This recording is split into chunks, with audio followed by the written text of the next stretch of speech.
The lab was supposed to be closed that night. Dr. Ava Moreau had sent her team home at 7, locked the server room, and was halfway to her car when her phone buzzed. Not a calendar reminder, not a weather alert. The passive monitoring system she'd built to run overnight on the acoustic data had flagged something in the new batch of field recordings. She stood in the parking lot reading the notification for 11 seconds. Then she turned around and walked back inside. What the system flagged wasn't a bird call, or rather, it was, but the classification algorithm had tagged it with a label that shouldn't have been possible. Not a distress vocalization, not an alarm response. The system had tagged it with a word it had been trained to use only when structural analysis cleared a threshold so high that Moreau had assumed, when she said it, she'd never actually see the alert trigger. The word was phrase. A structured, repeating, context-dependent phrase that the model had cross-referenced against 340 hours of field recordings and identified as occurring in one specific situation. One situation only. When crows encountered a human they had previously seen cause harm to another crow.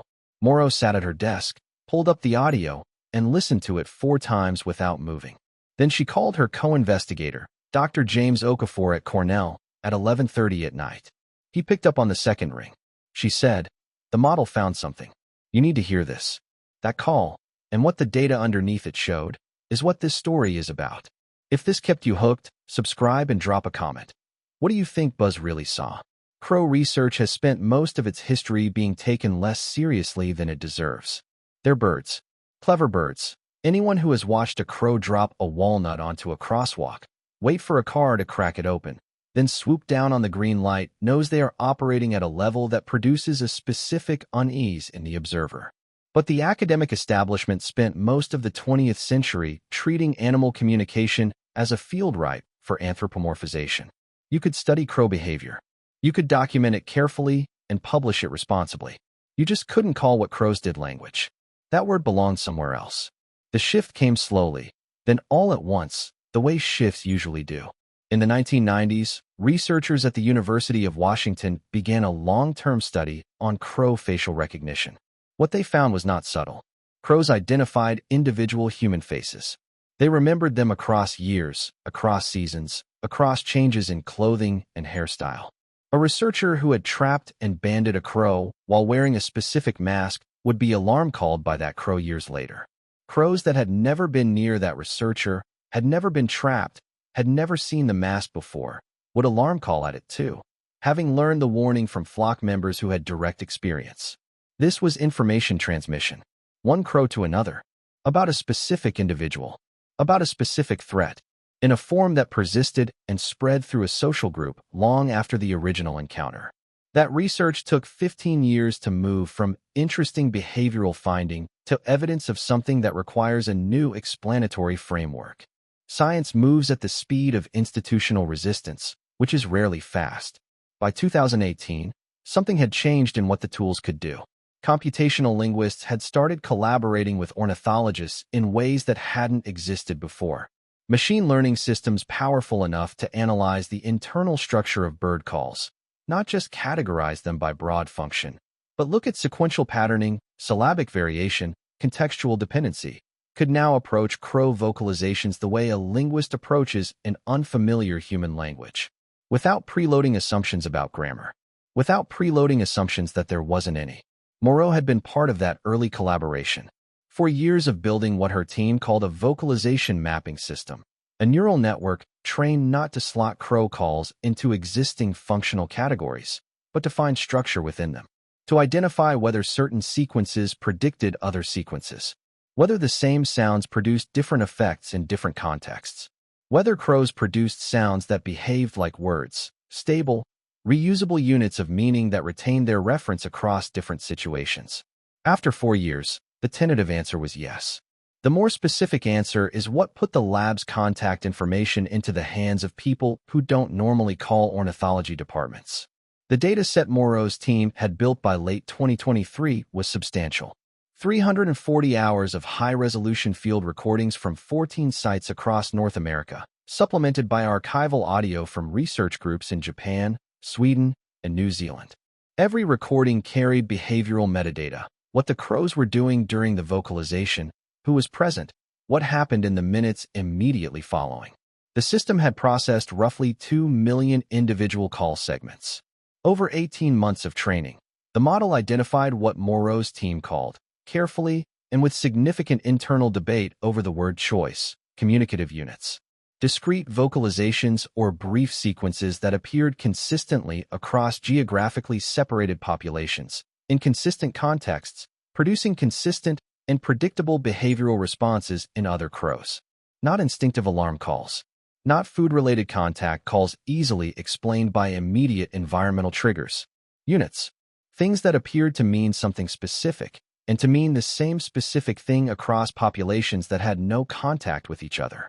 The count, at the point of the paper's first internal draft, was 43. 43 distinct communicative units. Some were simple and relatively unsurprising. The call preceding investigation of an unfamiliar object, the call ending a dispute over food, the call assembling a scattered group before a communal roost. Interesting, but accountable within existing frameworks. The subset that made the team rewrite the paper 3 times was smaller. 11 of the 43 units showed a property the researchers labeled relational specificity. They weren't responses to immediate events in the environment. They referred to absent things. Other crows not currently present. Humans not visible. Objects not in the immediate field. Things that had happened, or might happen, or were happening somewhere else. Displacement. The capacity to communicate about things that are not here, not now. Linguists have used displacement as one of the core properties distinguishing human language from animal communication systems.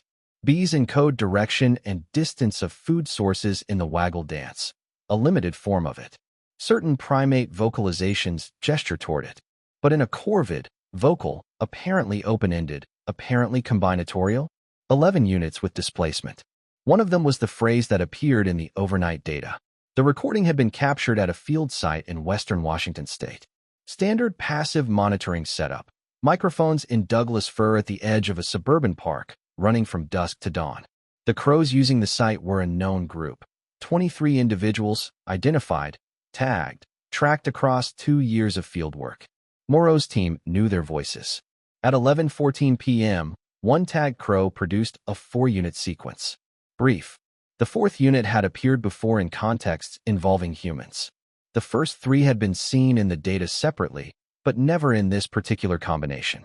The model flagged it because a weighted comparison against the full training archive produced a similarity score above the overnight alert threshold. Not identical to anything in the data. Similar enough that the system decided a human should look. Moreau pulled the full behavioral context. The crow had been sitting alone on a high branch for 32 minutes before the vocalization. No other crows in the immediate area. No visible human presence at the time of the call. After the 4-unit sequence, silence. 9 minutes passed. Then 3 other crows flew into the stand of trees from different directions, from positions where they could not have seen the calling crow through the canopy, landed within meters of it, and sat without moving or vocalizing for 7 minutes. Then the group dispersed. The call had brought them. Across distance, in the dark, from positions where sight was not available. The 4 sounds, and whatever they carried, had moved through the night and produced a specific coordinated behavior in 3 crows who had been somewhere else. Moreau spent 3 hours mapping every instance of the 4 individual units across the full archive. She was looking for context patterns, what each unit meant separately, and whether the combination followed any compositional logic, the way the meaning of a phrase in a human language can be predicted from the meanings of its parts.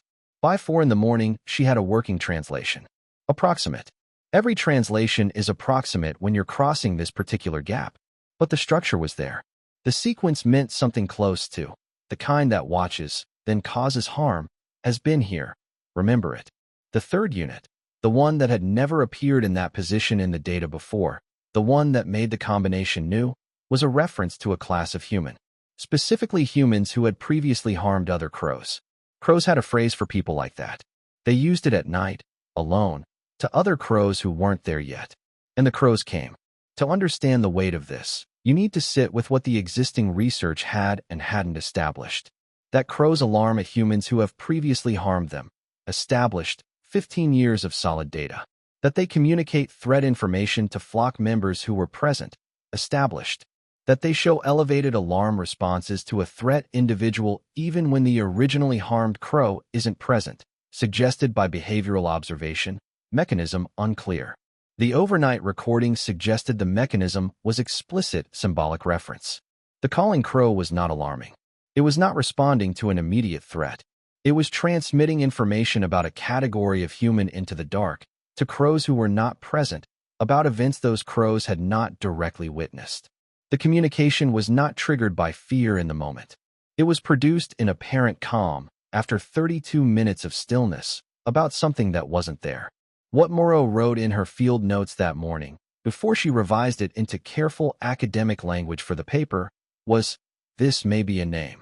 Not a name for a specific individual human. A name for a type. A category. A collective noun applied to a class of behavior. Transmissible through a social group, stable across time." They had a word for people who watch and then cause harm. They had been using it, based on the archival data, for at least as long as anyone had been recording them. Subscribe and hit the bell. Our next one goes even deeper. The paper went through peer review for 7 months. It came back with 41 comments. Moreau answered all 41. The reviewers were not hostile. They were careful, in the way scientists are careful when they recognize that a finding is going to travel far past the journal that publishes it, and that every undefended inference will be used against the whole. Every alternative explanation for the overnight data was demanded. Every assumption in the model's training was examined. The team's responses were methodical and patient. They walked through the displacement evidence. They addressed whether the 3 crows flying to the site could be explained by coincidence, whether convergence behavior in the dark, 9 minutes after a call, across 3 individuals from separate directions, fell within normal probability. They ran the numbers. It did not. They addressed anthropomorphization with a precision that bordered on the clinical. They were not claiming crows were conscious of language in any human sense. They were not claiming crows had grammar in the linguistic sense. They were claiming that the acoustic behavior showed structural properties, displacement, compositionality, consistent symbolic reference, that existing frameworks for animal communication could not account for, and that those properties required a new explanatory framework. The paper was accepted, published in the spring of 2024. The call from a major science desk came before the paper was officially live. Moreau spent 2 days doing interviews she had not prepared for. She explained carefully to reporters who wanted the headline to be "Crows Can Talk" that the actual finding was more specific, more strange, and considerably more interesting than that framing captured. A crow does not talk.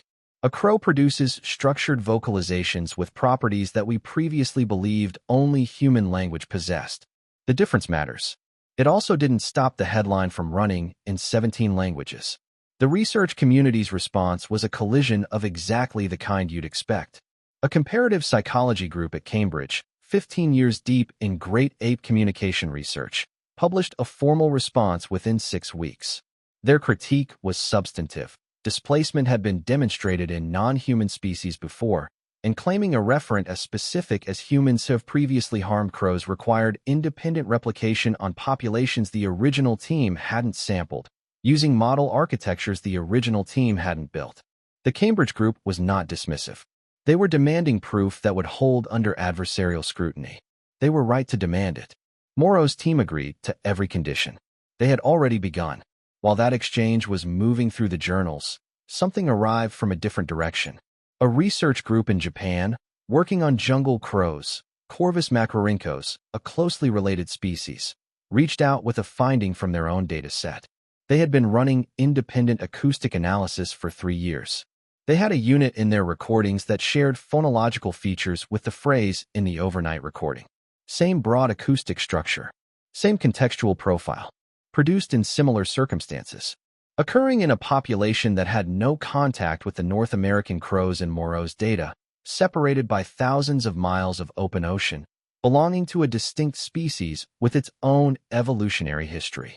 The 2 teams got on a video call. They put the acoustic comparisons side by side on screen. Both teams went quiet.